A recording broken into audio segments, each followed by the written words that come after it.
웹소설 5억 뷰, 누적 매출 400억 돌파, 시즌2 공개 하루 만에 4억 매출 달성. 웹소설 웹툰계에 이어 이제는 파리 지하철까지 집어삼키고 있는 슈퍼 IP 화산귀환. 어떻게 이렇게까지 성공할 수 있었는지 청명, 그림체, 스토리, 네이버의 측면에서 한번 같이 띵킹해 보겠습니다. 첫 번째, 청명. 고기와 술을 좋아함, 본투비 노인성, 화산광견, 매화검귀. 그렇지만 어른스러운 천하제일검. 누구보다 속이 깊고 누구보다 열심히 노력하고 누구보다 화산을 사랑하는 그 이름 청명. 첫 번째 이유는 압도적인 인기 캐릭터 청명의 존재입니다. 사실 청명은 설정만 따져보면 최근에 유행하는 웹툰들의 전형적인 먼치킨 캐릭터입니다. 너무도 큰 고난을 겪고 회귀 혹은 환생 혹은 빙의를 하여 다 패버릴 수 있을 것 같은 치트급 능력에 시원시원하게 악당들을 쓸어버리는, 설정만 보면 틀에 박힌 듯한 캐릭터이죠. 하지만 청명만의 매력을 뽑아보자면 우선 안면기예가 기가 막힙니다.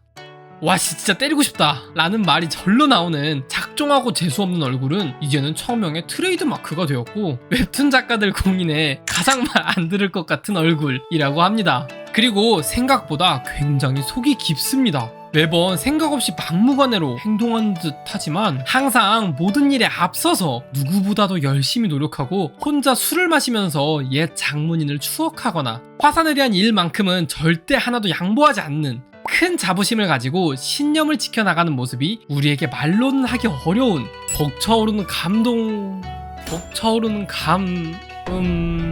아무리 봐도 사악한 마교도 한 놈이 귀환해서 애들 패고 있는 거로밖에 안 보이긴 하지만 여튼 뭐 감동을 선사해 주었죠.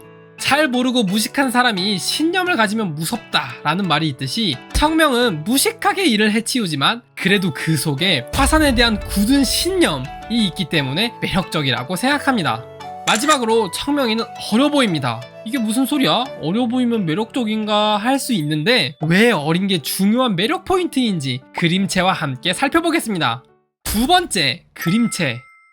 생각보다 청명 같은 또라이 캐릭터 중에는 어려 보이는 캐릭터가 드뭅니다. 옆집의 팔수집가 천여운, 그 옆집 광마 이자하, 그 밑에 집 돈귀신 로이드, 옆 동네 사패천주 진무 등 설정상은 어리더라도 막상 그림은 20대라고 해도 믿을 법한 길쭉길쭉한 미남형이 대부분이죠. 로이들은 미남이 아닙니다. 실제로 화산귀환 사파와 비교해보면 현재의 청명처럼 전자레인지에 데운 호빵 같은 느낌이 아니라 입 닫으면 잘생겼는데 입 열면 확 깨는 그런 타입의 미남형 캐릭터였죠. 자자, 함께 띵킹해봅시다. 과거의 화산이나 장문인을 떠올리고 생각하며 추억할 때 왼쪽은 잘생긴 얼굴이 추억하며 뭔가 뭉클하며 슬퍼진다면 오른쪽은 왠지 모를 대견함도 함께 느껴집니다. 어려 보이는 모습에서 어른스러운 모습까지 보이니 애어른스럽다는 생각도 듭니다. 어린 모습으로 깽판을 치고 다니니 마치 꼬맹이가 땡깡 부리는 것 같기도 해서 귀엽기도 하고요. 깽판을 치는 모습과 대견한 모습의 차이가 어린 겉모습으로 인해 극대화되면서 캐릭터가 더 매력적으로 느껴진 것이 아닐까 생각합니다. 또한 중요한 장면에서나 액션씬에서도 작화가 정말 훌륭합니다. 개인적으로 17화에서 단약들을 가지고 산을 오르며 성장한 청명의 모습과 68화에서 매화가 개화하는 모습은 아직도 눈에 새겨져 있네요. 여러분은 청명의 어떤 모습과 어떤 장면이 가장 기억에 남으셨나요? 세 번째, 스토리. 화산귀환이 너무 재밌어서 와, 무협도 생각보다 재밌네? 다른 건 뭐 없나? 하고 찾아서 보면 생각보다 읽기 힘들었던 경험 다들 없으셨나요? 화산귀환이 기존 무협과 다른 점 중 하나는 진입장벽이 거의 없다라는 것입니다. 타 작품은 인류가 어쨌네, 절정 초입이네, 초절정 화경 하는 기본적인 파워 인플레 설정이라던가 1장로, 7장로, 12장로, 9파 1방, 무림세가, 혈교 4파 등 볼 때마다 헷갈리게 많은 세력들과 24소 매화검법, 태을 미리검, 천하 36검 등 이름만 봐도 어려운 기술들에 생각보다 작품을 보면서 챙겨야 하는 상식들이 많습니다.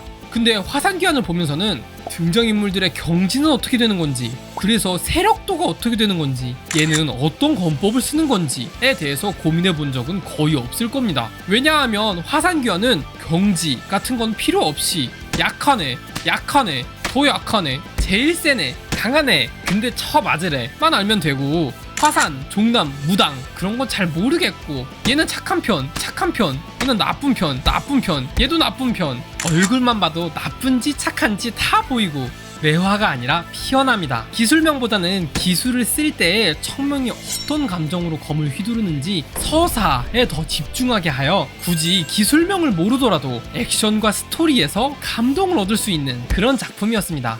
무협을 누구나가 잘 즐길 수 있도록 진입장벽을 최대한 줄이면서 무협의 매력을 잘 표현한 그런 작품이라고 생각합니다. 네 번째, 네이버. 화산기한만의 특별한 점인데 네이버에서도 엄청 밀어줍니다. 타 웹툰에서는 보기 힘든 PV 등 관련 애니메이션도 여럿 있으며 OST는 조광일의 마지막 할출, 안예은의 만개화, 김유나의 매화 벌써 3개나 발매했으며 유명 유튜버들한테 광고도 아끼지 않고 맡겼습니다. 관계자님 보고 계시다면 저도 광고. 그리고 이제는 파리 지하철에서도 광고를 하고 있습니다. 정말 제가 봤던 웹툰들 중에 홍보에 가장 진심인 웹툰인 것 같습니다. 그리고 주목할 만한 점이 화산귀환을 만든 곳이 스튜디오 리코인데 PV나 OST의 뮤비를 만든 곳도 스튜디오 리코라는 것입니다. 스튜디오 리코는 네이버의 자회사로 주로 웹툰을 만들고 있지만 앞서 봤던 OST의 뮤비라던가 연애 하루 전, 연애편지와 같은 애니메이션도 제작하는 회사입니다. 화산기한이 현재 애니메이션 기획 중이라는 소식이 있는데 만약 웹툰을 만든 스튜디오 리코에서 그대로 애니메이션을 제작하게 돼서 뮤비 정도의 퀄리티로 만들어낼 수 있다면 정말 감동일 것 같습니다. 이렇게 화산기한이 성공한 이유들에 대해 띵킹해보았는데 혹시 다르게 생각한 요인들이 있다면 댓글로 부탁드립니다. 이상 오타크리에이터 만화선비였습니다. 오늘도 즐거운 만화 되세요.